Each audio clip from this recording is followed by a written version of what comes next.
especificamente, eu vou conversar aqui com vocês um pouquinho sobre a interface entre o cérebro e a máquina dentro desse contexto da reabilitação.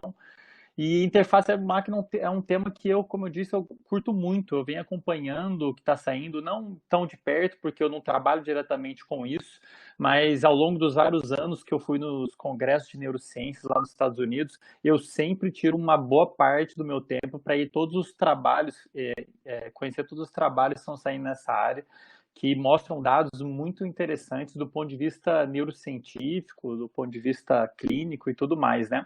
Eu queria compartilhar isso um pouquinho com vocês. Minha apresentação vai ser relativamente breve, tá? Vou até marcar o tempo aqui para não cansar muito ninguém.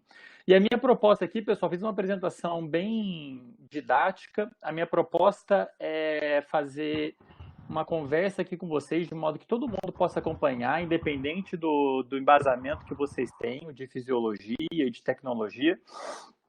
E a minha intenção é munir todos vocês com um conhecimento teórico por trás dessa temática problemática, de modo que vocês possam, a partir daqui, quando vocês se depararem com algum trabalho dentro desse tema, vocês consigam entender aonde que ele está inserido, a problemática que ele está inserido, ainda que a gente não domine os detalhes da metodologia, claro, né? Quando a gente fala de tecnologia, pode ter muita informação, mas eu quero que vocês entendam a problemática que tem por trás disso, né?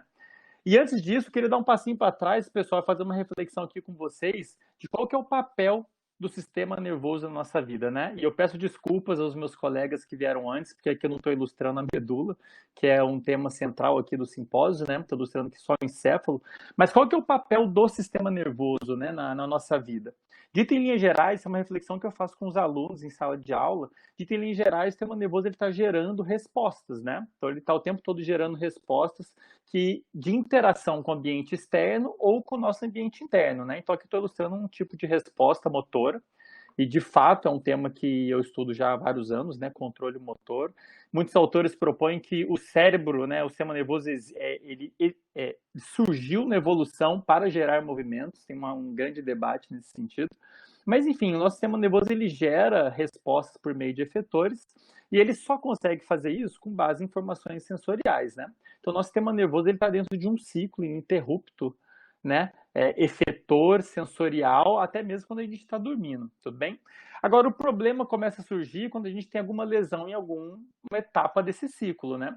Se a gente tem algum tipo de lesão que impede a gente coletar algum tipo de informação sensorial, alguma lesão em algum sistema efetor, como, por exemplo, que a gente está focando aqui mais em relação ao movimento, ou até mesmo alguma lesão aqui no meio do caminho, né, nos inúmeros neurônios envolvidos em processar essa informação e planejar e gerar uma resposta, você quebra esse ciclo.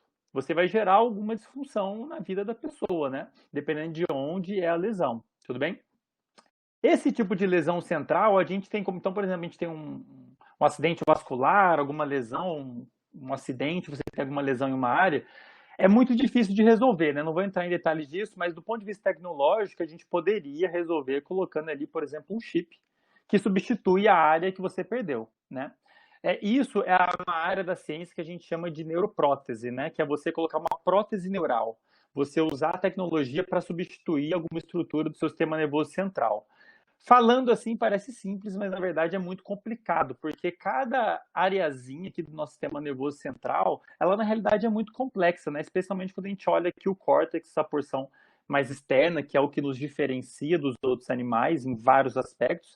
Cada área aqui do nosso córtex se comunica, tem milhares de neurônios que se comunicam com milhões até, né? Com milhares de outros neurônios, então são circuitos muito complexos que formam e essa organização anatômica é a base da função de cada uma dessas áreas. Então, para você substituir uma área, você tem que conhecer muito bem como que cada um desses, como que esses circuitos estão organizados, como que eles estão funcionando. Então, é muito difícil a gente reproduzir a função dessas áreas. Então, a neuroprótese ainda está bastante distante, né? Mas adianto que é o futuro da humanidade, né? Eventualmente a gente vai começar a conseguir colocar chips aqui para aumentar as capacidades humanas, digamos assim. Mas fica por uma outra conversa, apesar de ser fascinante, não é o foco de hoje, né? Mas, claro, eventualmente a gente pode ter lesões aqui sensoriais, a pessoa ficou cega, ou teve uma amputação, ou teve alguma lesão medular que impede entrada, algum tipo de entrada sensorial, alguma lesão em nervos cranianos, por aí vai. Alguma perda sensorial, alguma perda nos sistemas efetores, né, como no caso da amputação também. Nesse caso, a gente pode abordar também, por meio do uso de tecnologia, usando estruturas artificiais, né? Então, por exemplo, a pessoa ficou cega, poderia muito bem criar um olho lá, que vai conseguir detectar a luz também, para substituir meu olho, por exemplo, ou uma pele artificial, para, no caso, alguém que perdeu a pele, ou um braço artificial. E o mesmo vale para o sistema efetor, né? Qualquer que seja o componente efetor que você perdeu, a gente pode tentar colocar aí um equipamento para substituir esse componente efetor, né? Qual que é o problema dessa abordagem? A gente pode usar essa abordagem, mas qual que é o problema dela? É a comunicação. Como é que a gente vai fazer a comunicação desses artifícios, né? Então, por exemplo, se eu tenho um olho artificial, como é que eu vou fazer os sinais elétricos que ele gerar chegarem aqui no sistema nervoso central? Uma vez que ele chega, como é que eu vou fazer que esses sinais elétricos façam algum sentido para o sistema nervoso central da pessoa? E o mesmo vale no sentido oposto, a comunicação do encéfalo com, por exemplo, um braço mecânico, né? Como é que eu pego os sinais do encéfalo, do sistema nervoso, e transformo em sinais elétricos que vão controlar esse artifício de uma maneira adequada, né? E aí que entra a disciplina de interface cérebro-máquina. E o maior desafio, a mensagem que eu quero deixar aqui para vocês, que o maior desafio de você nessa área, né, na comunicação do cérebro com a máquina, é justamente como fazer a comunicação. Por quê? A gente ainda não sabe muito de como o sistema nervoso central funciona. A gente não fala a língua do sistema nervoso central, a gente conhece muito pouco da linguagem do sistema nervoso central. Imagina que aqui a gente tem bilhões de neurônios que se comunicam milhares de vezes com outros neurônios, e é muito difícil ainda, a gente está muito longe de entender como que cada atividade desses milhões de neurônios se reflete para algum comando motor ou para alguma mensagem, digamos assim, para algum órgão efetor, né? Então, assim, na língua do cérebro, né, do sistema nervoso, é como se a gente só conseguisse falar hoje em dia, nós, comunidade científica, é como se a gente só conseguisse falar sílabas. Mamá, mamãe. A gente não consegue falar sentenças inteiras complexas, a gente tem muito ainda para entender da organização anatômica e funcional do sistema nervoso central. Então, o maior desafio da gente, dentro dessa temática, é justamente como fazer essa conversa, né, da máquina, do computador, com o sistema nervoso central. E para ilustrar essa problemática, eu vou falar de um comportamento que está muito presente na nossa vida, que é o comportamento manual, que é o comportamento qual eu venho estudando já ao longo dos vários anos, né, no mestrado, doutorado e tudo mais.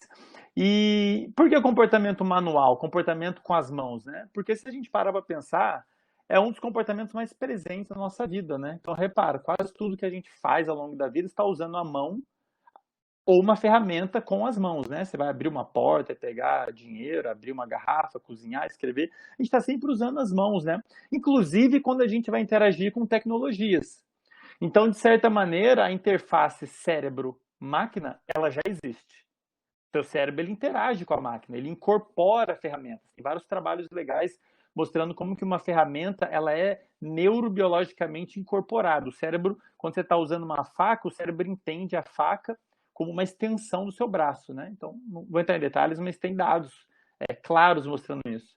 E ele já interage com o computador por meio dos braços, né? A interface entre o seu cérebro e a máquina se dá essencialmente por meio dos membros anteriores. E, de fato, muito do trabalho em cima dessa área, interface cérebro-máquina, tem sido no sentido, nesse contexto de controlar movimentos dos braços, movimentos manuais. Mas o que eu vou colocar aqui vale para qualquer interface cérebro-máquina, para fazer uma pessoa andar de novo, para fazer uma pessoa enxergar de novo, para fazer uma pessoa escutar de novo, e por aí vai.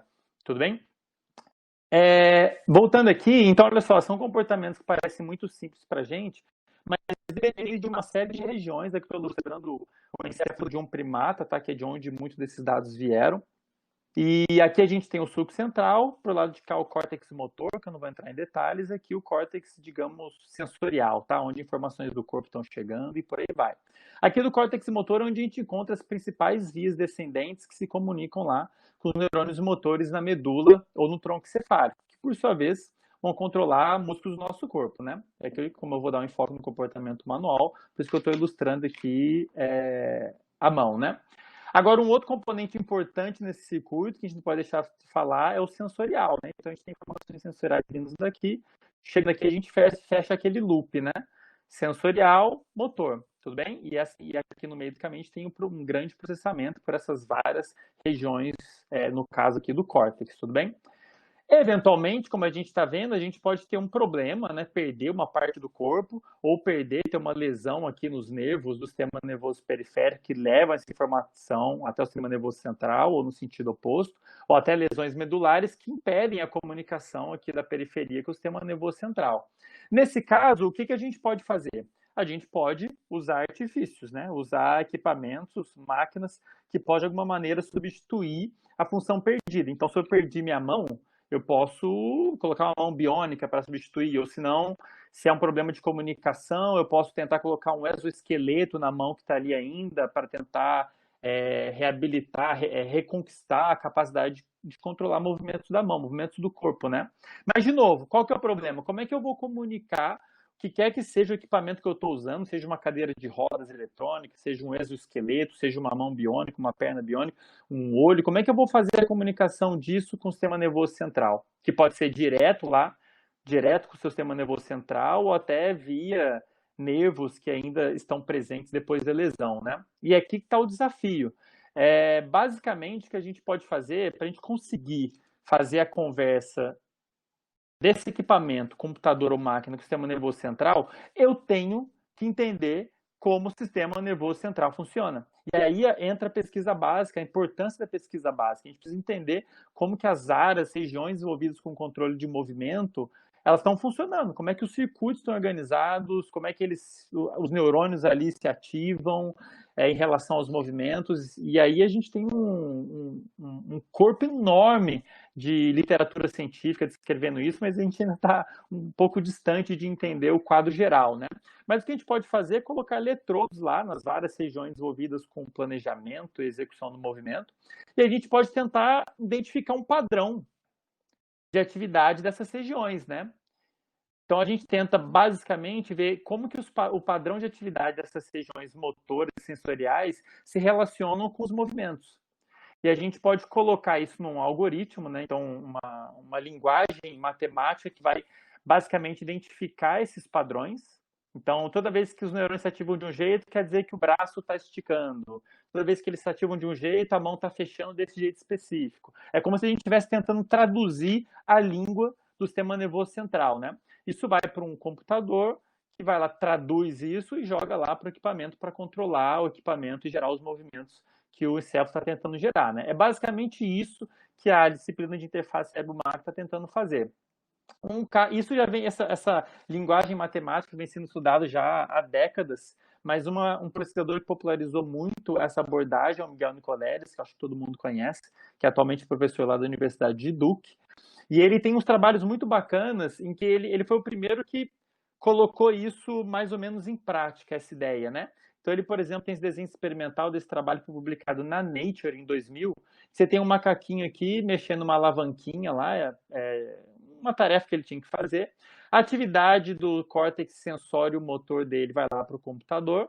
Isso é processado, vamos entender só que isso aqui é como se fosse o computador, o algoritmo processando, identificando os padrões de atividade. Essa informação, então, traduzida, chega lá para uma rede local e para uma rede distante por internet e controlou braços mecânicos. Então, aqui no eixo XY, né? Tudo que o macaquinho fazia, ele era reproduzido por um braço mecânico. Primeira vez que a gente viu, uma das primeiras vezes que a gente viu, então, a interface cérebro-máquina sendo aplicada dessa maneira. E um segundo momento, ali em 2003, no trabalho publicado na PLOS Biology, ele fez a mesma coisa, só que dessa vez, esse foi um dos trabalhos que mais me chamou a atenção. Dessa vez, o animal tinha um feedback, um retorno visual do que estava acontecendo. Então, a atividade do cérebro dele era traduzida pelo computador, controlava um braço mecânico, e tudo que o braço mecânico fazia, não o que ele fazia, tá? Era o que o braço mecânico fazia, voltava aqui para a telinha. Então, o animal mexia a alavanca, isso fazia o braço mecânico mexer igual um joystick, que por sua vez ele via na tela. Então o cérebro do macaco agora tinha um retorno visual do que ele estava fazendo, e isso permitiu o cérebro dele aprender a usar essa estrutura toda.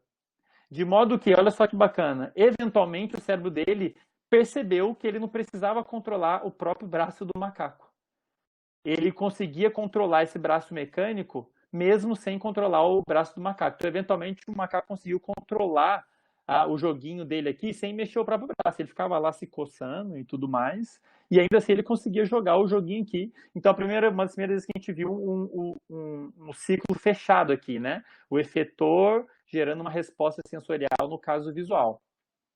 E, eventualmente, bom, não vou entrar em detalhes aqui em relação à tarefa que ele queria jogar, envolvia mexer o braço e mexer a mão também, mas quem quiser depois posso voltar nisso. E, eventualmente, lá em 2011, ele fez mais ou menos a mesma abordagem, só que dessa vez o Miguel Nicoleles, o grupo dele, queria que o retorno sensorial não fosse visual, mas sim tátil. É claro que quando a gente quer controlar movimento, a gente precisa de retorno sensorial do braço, né, do corpo. Então ele colocou lá os eletrodos no córtex motor e sensorial, e aqui em vermelhinho, que seria esses eletrodos aqui no córtex sensorial, né, somatosensorial, alguns eletrodos davam uma resposta, estimulavam. Esses aqui todos estão registrando a atividade dos neurônios, e esses aqui estão estimulando. De modo que agora o padrão de atividade do neurônio, do córtex animal, ele é decodificado, é traduzido pelo computador, permitir com que o animal controlasse um braço virtual, de modo que ele tinha que encostar aqui nessas bolinhas. Cada uma dessas bolinhas gerava uma atividade específica, um retorno sensorial específico, uma atividade elétrica específica, que voltava lá para o cérebro do animal. Então, o animal é como se ele estivesse sentindo o toque virtual aqui. Ele conseguia controlar, por meio da atividade direta do cérebro dele, esse braço do avatar, e dependendo de onde esse braço virtual encostava, ele tinha um retorno direto aqui para o encéfalo dele, do encéfalo dele, que fazia ele sentir como se ele estivesse realmente encostando aqui nesses alvos digitais aqui, né? Só abrir meu...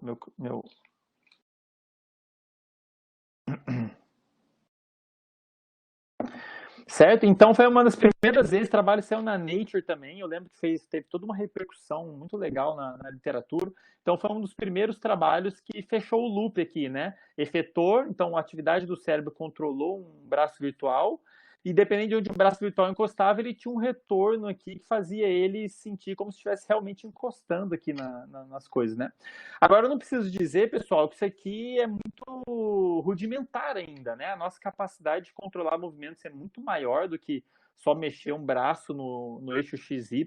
Nossa capacidade de sentir o braço vai muito além da gente sentir só um estímulozinho tátil numa porção pequena, aqui no caso que seria a parte ventral da mão do avatar, né? Eu trouxe aqui uns videozinhos que era para ilustrar essa questão, essa complexidade do nosso comportamento motor e da complexidade sensorial que a gente tem por trás disso, mas acho que eu vou passar para não ficar muito apertado.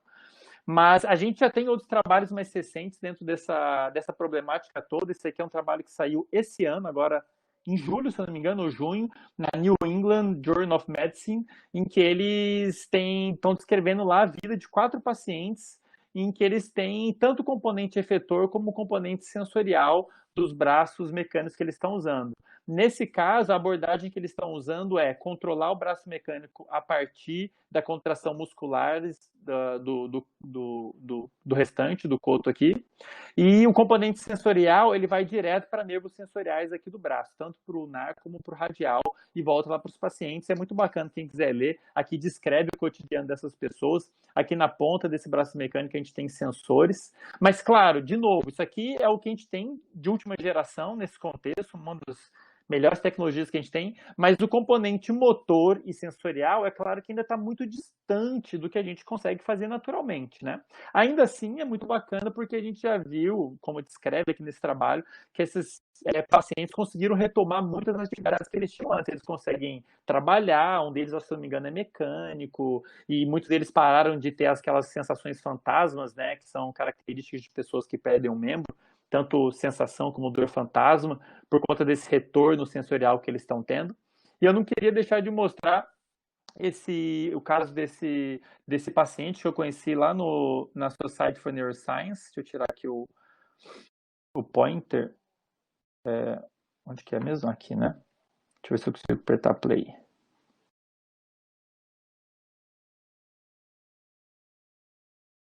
Nesse caso, o controle do braço mecânico se dá por meio do registro de atividades musculares aqui do coto, e ele não tem um retorno sensorial. Ainda assim, ele descreve como se sentisse o braço. O fato dele ter o componente motor e conseguir ver o braço aparentemente é o suficiente para ele, de certa maneira, perceber o braço como sendo dele, estando ali, né?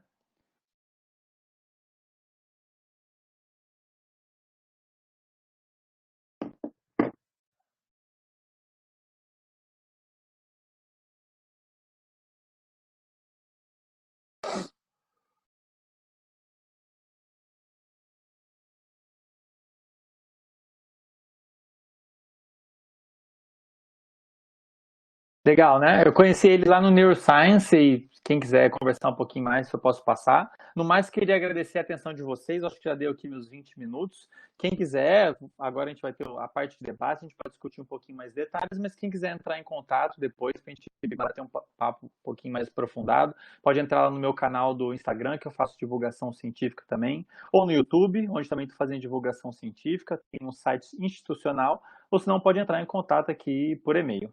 Beleza? No mais, estou aberto aí para o debate. Professor Andrei, muito obrigado pela sua excelente explanação, foi muito bacana mesmo.